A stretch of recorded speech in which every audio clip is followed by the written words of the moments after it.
Jemi rikthyer në transmetimin e drejt për drejt në ekranin kombëtar të lajmit Klan News. Do t'ju njohim me të gjitha zhvillimet e ditës dhe sigurisht me të ftuari si çdo mbrëmje tjetër në këtë hapësirë, por për më parë do të ndalemi tek një zhvillim i minutave të fundit që ka të bëjë me mbylljen e intervistave të kandidatëve për postin e drejtorit të përgjithshëm të Policisë së Shtetit. Oficeri i karrierës Tonin Voca ishte i fundit sipas rendit alfabetik, i cili ka dhënë të gjitha përgjigjet e tij përpara komisionit, ndërsa më pas është edhe ministri i Brendshëm që do i çojë emrin kryeministrit në vazhdim. Besar Baraktarin e kam në komunikim të drejt për drejt për të na dhënë gjitha informacionet. Besi, çfarë po ndodh tek Ministria e Brendshme dhe kur ka nisur gjatë orëve të ditës ky proces për të kuptuar pak a shumë se sa kohë ka patur secili për të përgjigjur para komisionit?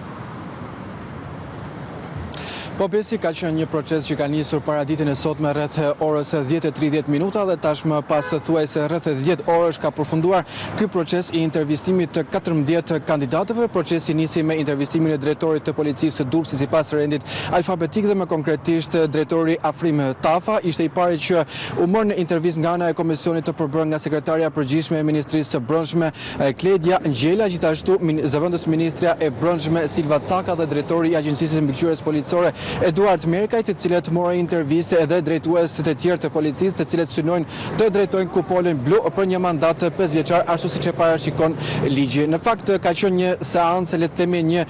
ditë intensive intervistash. Seancat kanë zgjatur rreth 20 deri në 30 minuta për secilin prej kandidatëve. Pas 7 kandidatëve të parë ka patur një periudhë pushimi të komisionit dhe më pas ka vijur faza e dytë e intervistimit me 7 kandidatë të tjerë dhe i fundit që mbylli procesin e intervistimit ishte zoti Tonin Voca, i cili pak momente më parë la ambientet e Ministrisë së Brendshme, aty ku u intervistua nga ana e komisionit. Gjatë ditës së sotme janë marrë në pyetje edhe drejtues të tjerë si të Policisë së Tiranës, por edhe të drejtues aktual të disa drejtorive vendore, me konkretisht drejtori i Policisë së Vlorës Elidon Çela, drejtori i Policisë së Fierit Skënder Hitaj, drejtori i Policisë së Shkodrës Gentian Berberi, gjithashtu ka patur edhe ish drejtues si të Policisë së Tiranës Rebania Upi Lorenz Panganika, por edhe drejtues të departamenteve të Policisë së Shtetit si Pëllum Seferi, që është për marrëdhëniet ndërkombëtare, apo edhe Nerita Nallbakti, drejtori i Policisë Kriminale pranë Policisë së Shtetit. Në këtë garë kanë marrë pjesë edhe drejtues të tjerë,